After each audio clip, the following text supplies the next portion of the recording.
Hi friends, dream girl का आने वाला एपिसोड बहुत इंटरेस्टिंग और शानदार होने वाला है, जिसमें रघु आरती से कहने लगता है कि बहुत शौक है ना तुम्हें कहानी सुनने का, तो सुनो। मेरा भाई एक सुपरस्टार सुरभि से बहुत प्यार करता था। उसकी एक झलक पाने के लिए वह कुछ भी कर सकता था। धीरे धीरे उन दोनों के बीच में बातें आगे बढ़ी। सब लोग बहुत खुश थे, भैया, मम्मी, पापा में। लेकिन वह कहते ना, जो चीज़ नजर आती है वो हमेशा सच नहीं होती।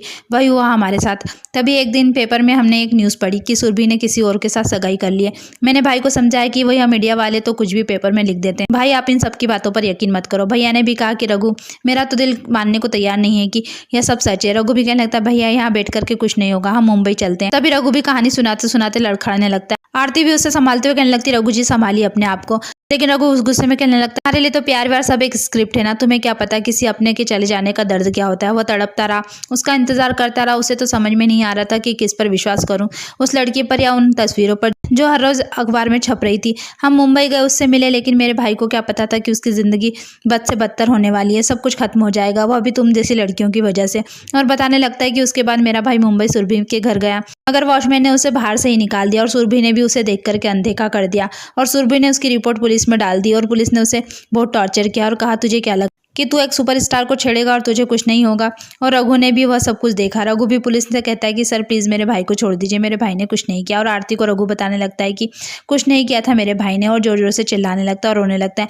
आरती भी रघु की हालत समझ रही होती है और कहने लगती है कि मैं आपका दर्द समझ सकती हूँ। तभी रघु उसके पास आकर के गुस्से में कहने लगता है, तुम समझ सकती हो, मेरा भाई जेल में सड़ता रहा, गिड़गिड़ाता रहा, लेकिन मैं कुछ नहीं कर सका और वह मर गया और मैं अपने भाई के लिए कुछ भी नहीं कर पाया। और रघु का भाई कृष्णा अब रघु के लिए एक चिट्ठी छोड़ करके गया, जिसमें लिख करके गया कि मैंने सुरभि से प्यार करके बहुत बड़ी गलती की। फिल्म इंडस्ट्री के लोग किसी के नहीं होते, ये लोग सिर्फ अपने आप से प्यार करते हो, किसी से नहीं। सुरभि ने मेरी जिंदगी खत्म कर दी है, अब कुछ भी नहीं बचा है मेरी जिंदगी में। मेरे अंदर इंसान हुआ करता था ना, उसे तो सुरभि ने मार करके खत्म कर डाला। अब जिंदगी में कुछ नहीं बचा। बहुत अच्छे बेटे हो रघु, अच्छे भाई हो। मेरे जाने के बाद माँ पापा का ध्यान रखना। ये चिट्ठी तुम तक पहुंचेगी ना, मैं बहुत दूर जा चुका हूँ और तुम्हें और माँ पापा को वह बेइज्जती भी नहीं झेलनी पड़ेगी जो मेरी वजह से तुम्हें झेलनी पड़ी। अपना ध्यान रखना भाई। और रघु आरती को बताने लगता है कि मेरा भाई मुझे छोड़ करके चला गया, यह सब तुम क्या समझोगी।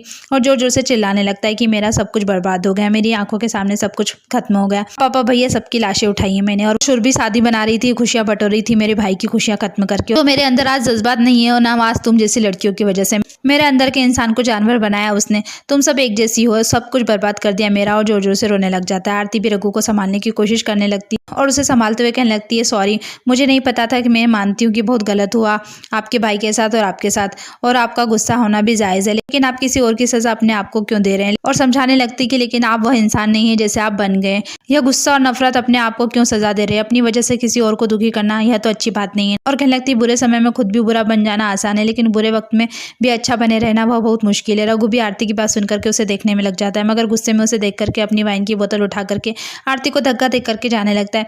आरती भी सोचने लगती है, रघु जी ने तो बहुत ही ज़्यादा पी ली, ऐसे वह नहीं जा पाएंगे। और कहने लगती, क्या करूँ। सोचती कि मैं दिगंबर जी को फ़ोन करती हूँ और दिगंबर को फ़ोन करने चली जाती है। उधर ऋचा भी करण को सॉरी कहने लगती और कहने लगती, मेरी इंटेंशन भले ही सही थी करण, लेकिन मैंने तुमसे झूठ तो बोला ना। करण भी कहने लगता है, तुम मुझे सॉरी क्यों कह रही हो, इनफैक्ट मुझे तो तुम्हारा थैंक यू कहना चाहिए जो तुमने मेरे मानव जीजू की हेल्प की, और अगर आज तुम नहीं होती ना तो मुझे यह खुशी देखने को नहीं मिलती। और उसे चलने के लिए कहने लगता है। तभी ऋचा कहने लगती है, अभी टाइम क्या हुआ है। करण उसे बताने लगता है। तभी ऋचा कहने लगती है कि अब तक तो मेरे हॉस्टल का मेश बंद हो चुका होगा, तो मुझे बहुत भूख लगी है।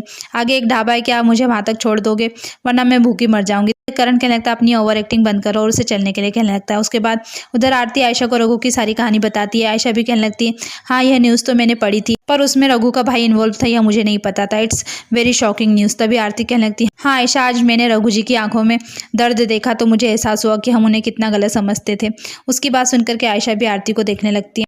उधर दिगंबर काका भी रघु को संभालते उसके कमरे में ले जाते हैं, रघु को बेड पर सुला देते हैं। उधर आरती भी आयशा को बताने लगती कि मैं सच में भगवान से प्रेयर करूंगी रघु जी अपनी पिछली जिंदगी को भुला सके और अपनी नई जिंदगी शुरू कर सके। वो तो अच्छा हुआ दिगंबर जी रघु जी को यहाँ से सेफली ले गए। उस हाल में देख करके तो मुझे बहुत बुरा लग रहा था उन्हें, मैं तो बता भी नहीं सकती। तभी आयशा घूर करके आरती को देखने लगती है। आरती कहने लगती, मुझे इस तरह से क्यों देख रही हो आयशा। तभी आयशा कहने लगती, कुछ नहीं आरती दी, मैं तो बस ये सोच रही थी कि आपका रघु के लिए इतना कंसर्न कुछ ज़्यादा नहीं हो गया, कहीं ऐसा तो नहीं कि आपको रघु से। तभी आरती कहने लगती है, कैसी बातें कर रही हो आयशा, मैं तो सब ये कह रही थी बस एक इंसानियत के नाते, और जो मेरे मन में आया मैंने तुम्हें बता दी। जो तुमसे क्या हुआ वादा आया अच्छी तरह से याद, मैं जो भी कर रही हूँ ना सिर्फ तुम्हारे लिए, नवरंग के लिए। यह सब फालतू बातें अपने दिमाग में भी लाओ मत।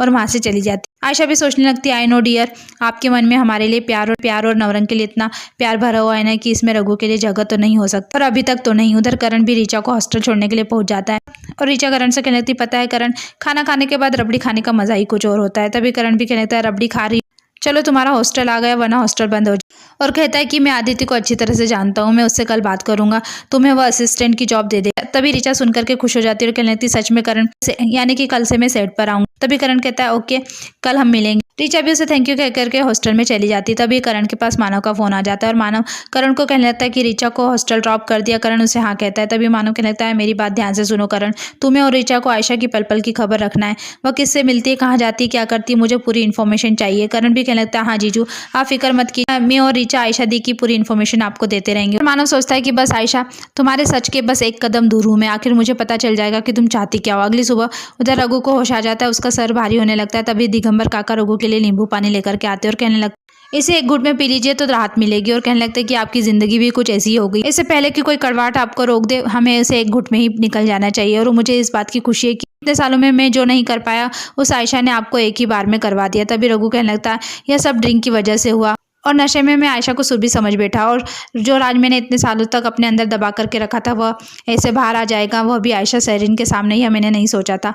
अब उसे मेरे बारे में सब पता है, अब वह मेरी कमजोरी का फायदा उठाने की पूरी कोशिश कर, क्योंकि मैं जानता हूँ उसे अच्छी तरह से। एपिसोड यहीं खत्म होता है। आगे की अपडेट के लिए हमारे चैनल को लाइक कीजिए, सब्सक्राइब कीजिए। Thank you.